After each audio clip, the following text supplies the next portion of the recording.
second consecutive day, India was sent on a leather hunt by the English batsmen led by their skipper Joe Root, who slammed his fifth double century. Indian bowlers were found wanting, and so were the fielders, as England frustrated a jaded Indian team. England ended day 2 of the first test at 555 for 8, as India managed to pick just 5 wickets on the day. England continued from where they left on day 1. Joe Root was rock solid and Ben Stokes too slowly got into the groove. Just easy as it comes. What an outstanding hit from Ben Stokes. The English captain soon brought up his 150. Stokes took the attack to the Indian spinners, and that created few chances as well.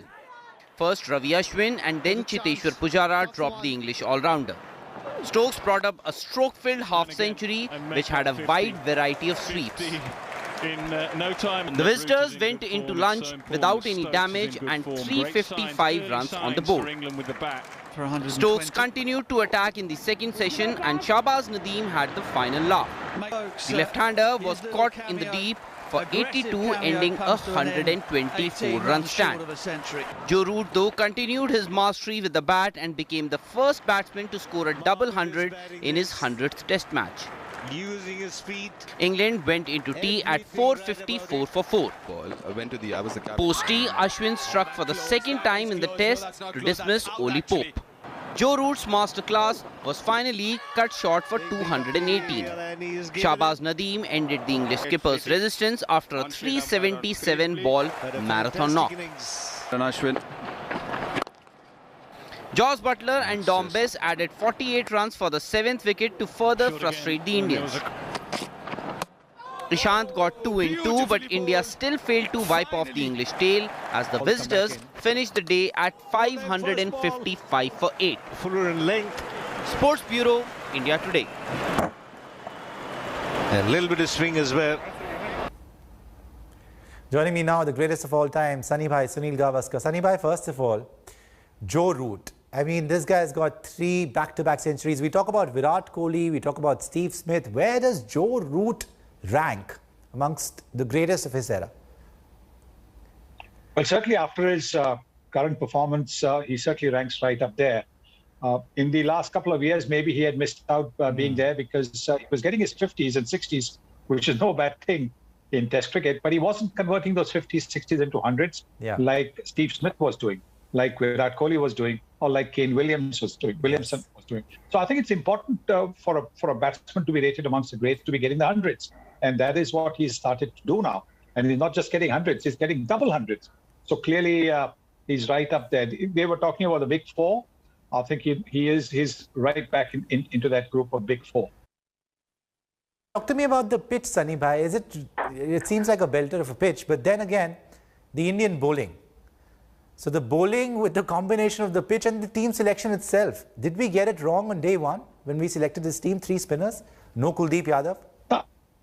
I think the 3 spinners was perhaps the right way to read this pitch, because there was a little bit of confusion about what the pitch had, because there was a bit of grass and there were bare patches as well. So it was a little bit difficult to read what the pitch was going to be doing.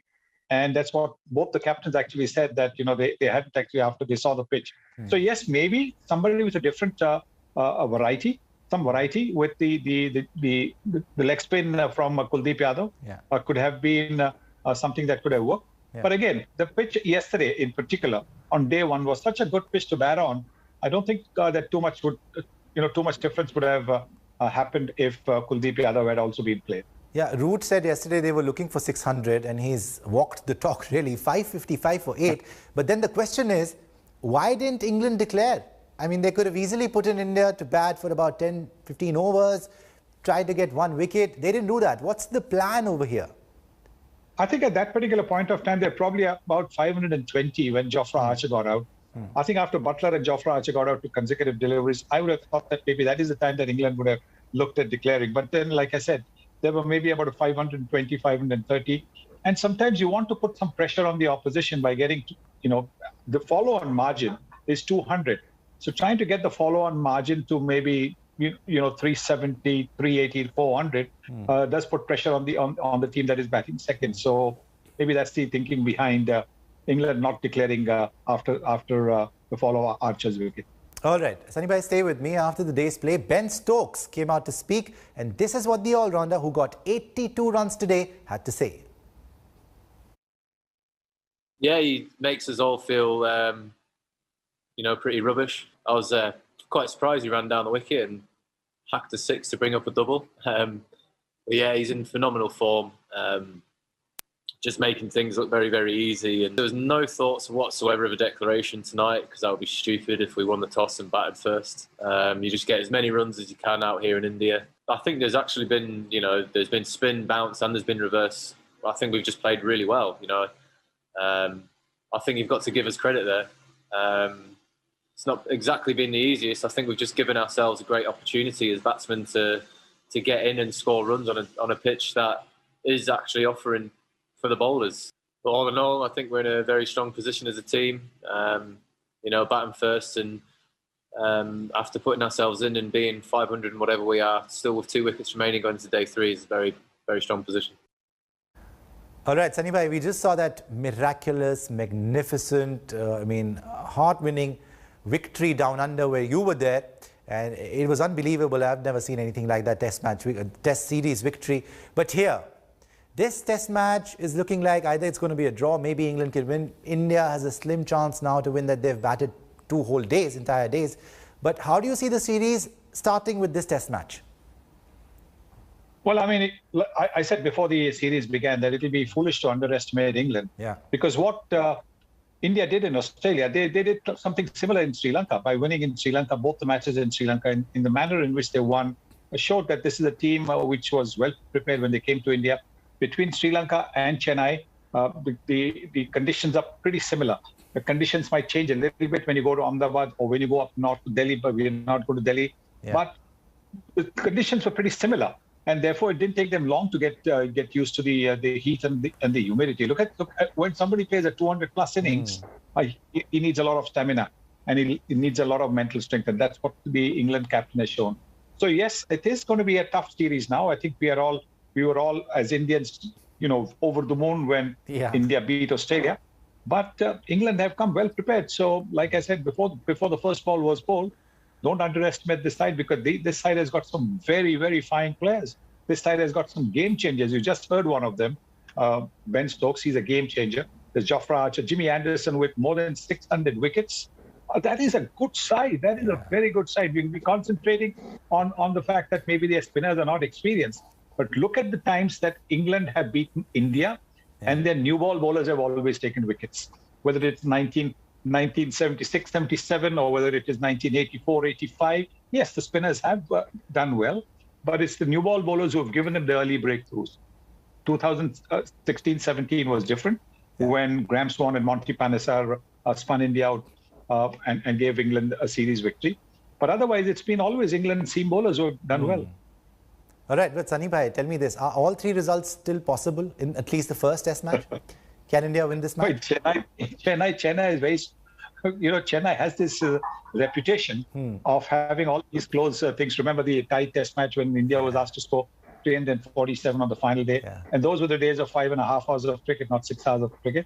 So yes, anything is possible. But at the moment, you've got to say the balance is tilted heavily in favor of England. I remember Kevin Peterson tweeted that in Hindi, अब आपका असली मुकाबला ज़्यादा जश्न, I'm paraphrasing a little bit over here, ज़्यादा जश्न मत बनाना, असली team England आने वाली है. This is just after the Australia series, and I had replied saying बहुत मारेंगे आपको, so don't worry, in Hindi. So he also liked the tweet, but I think he had a point when he said that England certainly has the firepower. But talking about firepower, then Sunny bhai, we've certainly got the batting firepower. So how do you look at the Indian batting? You spoke about the Englishmen, the bowlers, the frontline bowlers, but the Indian batting is solid. It is terrific. There's no question about it. And with Virat Kohli coming back, it's only become stronger. If India can get off to a good start with Rohit Sharma and Shubman Gill, that makes it easier for everybody down the order. So if they get off to a good start, a flying start, both of them capable of playing some fabulous shots, and if they do that, then it obviously makes it possible for India to go and match England's total or get close to England's total. And if that happens, then unless one of the teams collapses, this is going to be probably a stalemate. Right, and 555 for 8, no declaration. Is that some sort of statement as well from England? Yes, they said before the Test match started that they would like to score 600 runs. Yeah. Because that really puts pressure. So I actually won't be surprised if tomorrow they carry on batting for maybe 5-10 minutes or maybe 15 minutes and maybe wait till they are all out to get close to 600. All right, and what should be the Indian approach? What will be the Indian approach now? What is ideal for us in this situation? They've got runs on the board. Our batsmen are going to walk in now. I think they've got to play, each ball on its merits. For a Shubman Gill and for a Rohit Sharma, they're perfectly capable of hitting the good balls for boundaries.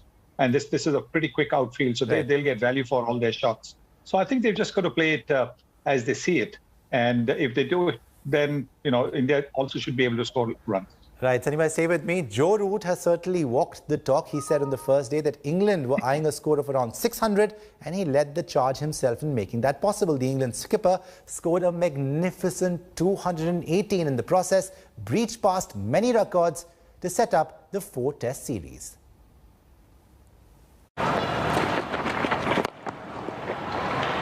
Joe Root has scripted history.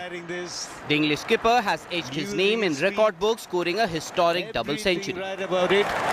And what a scintillating way to get to a double 100. Absolutely brilliant. He's got a broad smile on his face, and why not? The Yorkshire man became the first batsman to score a double century in his 100th Test match. Root continued his mastery with the bat on the second day as well. The mainstay of English batting lineup carried his team on his shoulders with a brilliant exhibition of batsmanship.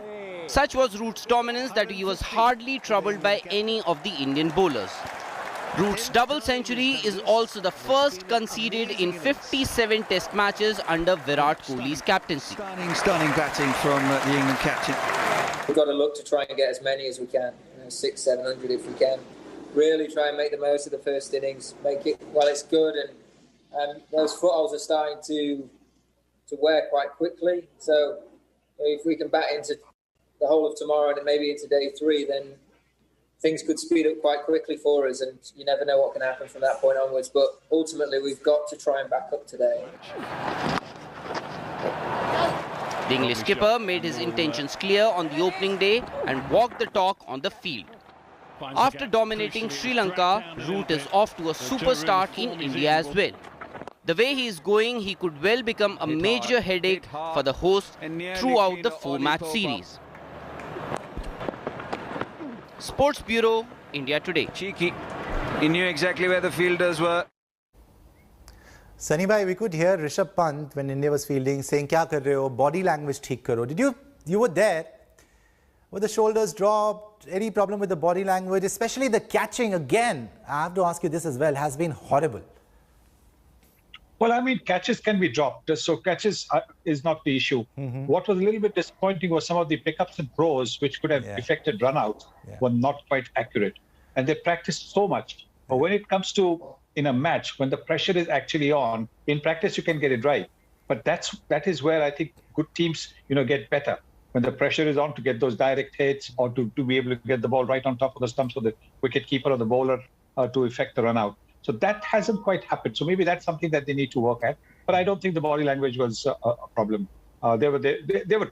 Look, it's a hot, Chennai, and therefore they were looking just a little bit tired. But I don't think the body language was a problem at all. Agreed. The body language part, okay, you don't see any problem with that. But Sunny bhai, the catching now is a concern. See, okay, catches get dropped, but Australia series, we saw what happened. Even the IPL, and now England series again. So is there a problem? How do we solve this? I mean, catches win matches. Yes, of course they do. And I think maybe, I sometimes see in the fielding practice, that they're practicing with these little sort of gloves or something on. And maybe when it actually comes to the match, when you don't have that little protection down there, I know the reason why they have it, because, sometimes, you can, when trying to take all these 50, 60, 100 catches at practice, your fingers or just the palm can get a bit sore. So I understand that. But actually what it does is that when the ball actually comes to you, see, in practice, there is no pressure of actually taking the catch or completing the catch, because, even if you drop it, there's the next catch coming your way. The fielding coach or somebody who's going to give it is going to give it. But in a match, you're not sure that the second catch is going to come your way. So when the catch is actually coming, that is when you start to get a bit tense. And when you get tense, your hands and your fingers get tense. Yeah. And therefore, that is the problem where the catching is not matching up to the standards that the batsmen and the bowlers are setting for India. Let's come back to team selection. Washington Sundar, is he in the team because, oh, okay, he can bat a bit, plus he bowls? Or is he in the team because he performed so well in Australia? Because in Chennai, do we actually need that extra batsman? What are your views on Washington Sundar's selection? I think he was picked basically for both those reasons, as you mentioned, because he did so well at Brisbane. So maybe a bit of reward for him, a bit of continuity for him. Yeah. And I think, the only thing is that because he and Ashwin are pretty similar in the sense that they're off spinners. They're different in the sense that Ashwin bowls slower. Washington Sundar is much quicker through the air and off the surface. And for him to do well, you really need a pitch which is going to, bite and turn. When that is not there, then he's easy to score off because he doesn't bowl 6 balls which are dot balls like he does in T20 cricket. In T20 cricket, he can really keep it quiet because he bowls flat, flat, flat. Here he's trying to bowl some test match stuff, which is trying to slow it down, and which actually means he loses his accuracy. So yes, that has been a bit of an issue. But like I said, it's been such a good pitch to bat on day one. I'm not even sure that if Kuldeep Yadav had been there, that he would have got some success. Maybe, who knows? I mean, these are the ifs and buts of cricket. But at the end of the day, I think Washington Sundar was basically rewarded for what he did. Would you have picked Kuldeep Yadav over Washington Sundar? Yes. Yeah. Yes, I would have picked Kuldeep Yadav. I would have picked because he brings a little bit of variety. Yeah. Little bit of variety because, like I said, Washington Sundar, Ravichandran Ashwin, both off spinners. You have somebody who's getting left hand, who's getting the ball to turn in, and he's got a fabulous googly, very well disguised googly. So yes, I think he could have made a difference, but again, too good a pitch. And Joe Root and company were absolutely fabulous. Root, Sibley, the way he was using his height to good effect, going right down, smothering the ball, or going right back and punching it using the depth of the crease. I mean, that was an exhibition of fabulous batting against spin bowling by Joe Root and Sibley. And of course, Ben Stokes. I mean, he's a game changer. I mean, he has his own way of scoring runs. And what an attractive way to score runs. Such a mammoth total, but Sunny, I know we've got the firepower as we discussed, but it's definitely going to play a little bit on the mind of the Indian openers that, okay, you're going out to bat. Shubman Gill is in great form, did so well in Australia. Rohit's always a superstar. But then again, runs on the board are runs on the board.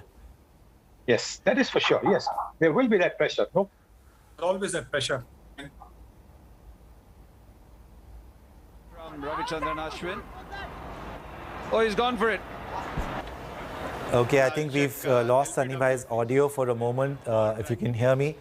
Just lost his audio, but it's been a fantastic day of cricket for England. We saw Root, and we're just showing you the wickets. Here's Ravichandran Ashwin, and everybody put their heart and soul today on the field, but I think it was just England's day, and they were so confident.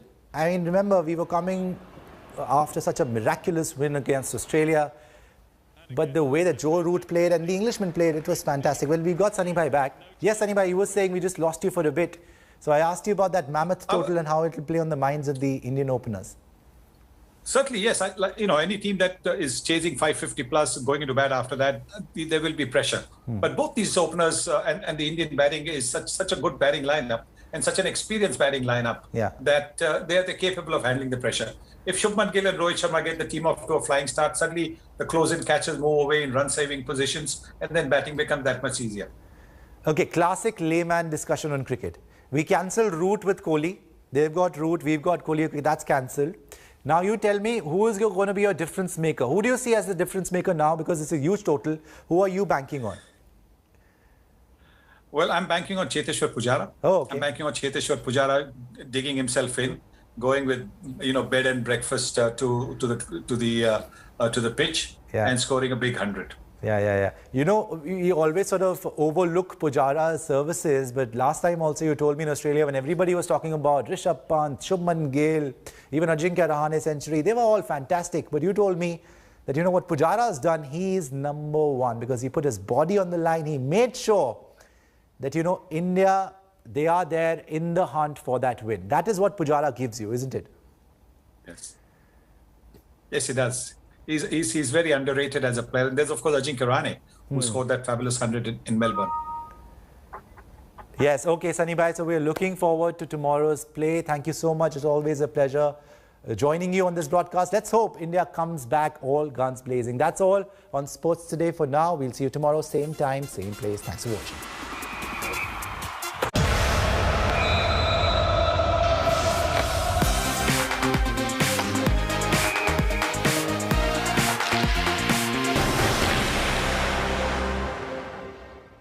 Hello everyone, this is Rahul Kamal here. Hope you enjoyed this video. For the latest news and analysis, like and subscribe the India Today YouTube channel and don't forget to press the bell icon to stay updated.